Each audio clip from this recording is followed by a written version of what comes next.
temos o Américo Martins para conversar com a gente sobre o que disse Donald Trump, as propostas que ele trouxe depois dessa reunião com Netanyahu. Lembrando, Donald Trump afirma que os Estados Unidos vão assumir o controle e serão donos da faixa de Gaza. Também Donald Trump foi questionado ali por jornalistas se poderia enviar tropas para o território palestino, não descartou essa possibilidade. Américo Martins, e claro, já temos as reações no mundo diante dessas declarações de Donald Trump, inclusive Trump reforçando o que já vinha falando sobre a retirada dos palestinos daquele território. Américo, bom dia. Olá, Carol, muito bom dia para você e para todo mundo que nos acompanha. Essa é uma proposta muito polêmica, muito provocativa do presidente Donald Trump e que tem sérios problemas já no nascedouro. Em primeiro lugar, os Estados Unidos, obviamente, não têm um mandado internacional para poder fazer qualquer tipo de ação como essa no território da Palestina, no território da faixa de Gaza.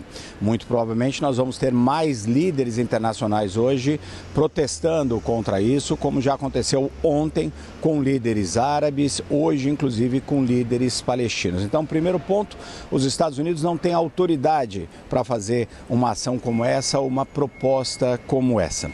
Segundo ponto, Carol, existe uma impossibilidade prática nessa remoção forçada dos palestinos da faixa de Gaza e na realocação, como propõe o presidente Trump, desses palestinos na Jordânia e no Egito. Isso porque esses palestinos poderiam ajudar a desestabilizar completamente os regimes nesses dois países, além de poder ser interpretada como uma limpeza étnica da faixa de Gaza. Esse é um termo bastante pesado e é uma infração internacional, é contra a legislação internacional. O que é a limpeza étnica? É quando você força uma população inteira a deixar um determinado território para a ocupação de outras pessoas. Precisamos lembrar também que o presidente Donald Trump criou boa parte da sua fortuna na especulação imobiliária. Então, ele reflete isso também quando ele se refere a fazer da faixa de Gaza uma riviera do Oriente Médio sem a presença dos palestinos, o que caracterizaria, obviamente, essa possível limpeza étnica. Vários países da região já protestaram com relação a isso. O Egito e a Jordânia, como eu disse, vem um risco existencial ao seu próprio regime, aos seus próprios regimes, dizem que não vão aceitar os palestinos. A autoridade palestina diz que os próprios palestinos não querem deixar aquele terreno. Hoje, o Hamas também condenou essa ação, dizendo que era uma fantasia do presidente Donald Trump. É difícil saber, Carol, o quão sério o presidente Donald Trump está falando neste momento. Mas se ele não for parado de alguma forma pela comunidade internacional, é bem possível que ele tente isso, apesar de todas essas dificuldades práticas para esses acontecimentos. Quem festejou muito esse tipo de declaração foi a extrema-direita em Israel, que defende inclusive a anexação dos territórios palestinos da Cisjordânia, da faixa de Gaza e a remoção forçada dos palestinos que ocupam o seu território. Agora, outro ponto muito importante, só para finalizar, Carol, é que essa é a proposta que mais difere da política que o governo americano, tanto de democratas como de republicanos no passado, adotou para a região, que era uma política de criação de um Estado palestino que viveria em paz junto, lado a lado com o Estado de Israel. O presidente Donald Trump ontem disse que não tem o menor interesse nessa proposta, basicamente.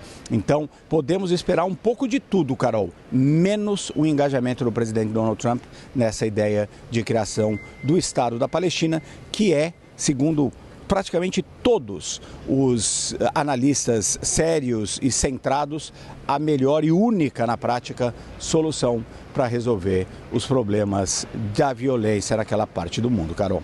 E aí não vamos ainda finalizar com o Américo Martins. Américo, a gente vai aproveitar que tua participação com a gente também para trazer um olhar sobre as declarações do próprio premier israelense Benjamin Netanyahu. O quanto que as declarações de Benjamin Netanyahu e de Donald Trump, elas comprometem o andamento das negociações para a segunda fase do acordo de cessar-fogo em Gaza. Excelente pergunta, Carol, porque ontem começaram as negociações entre o Hamas e o governo de Israel nessa segunda fase desse acordo, que na primeira fase é um acordo de cessar-fogo, portanto temporário, vai demorar 6 semanas, e agora começam as negociações da segunda fase, que levaria a um acordo de paz propriamente dito, ou seja, o fim oficial da guerra.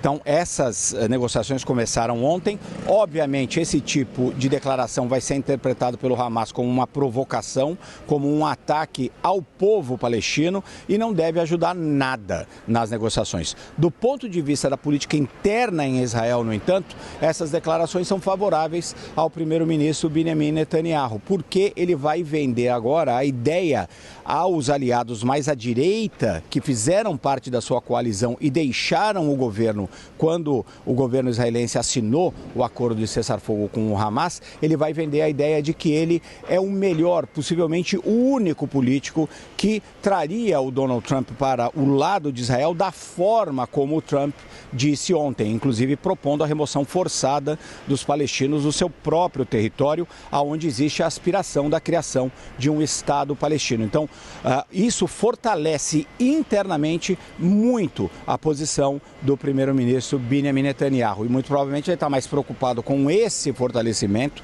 do que com o fim da guerra. Obviamente que um dos principais objetivos dele neste momento é a retirada dos reféns israelenses que ainda estão na faixa de Gaza e para isso vai ser necessário ainda mais negociações com o Hamas. Portanto, esse tipo de declaração, esse tipo de proposta muito polêmica, muito controversa, com muitas dificuldades, não ajuda, infelizmente, em nada na própria libertação desses reféns.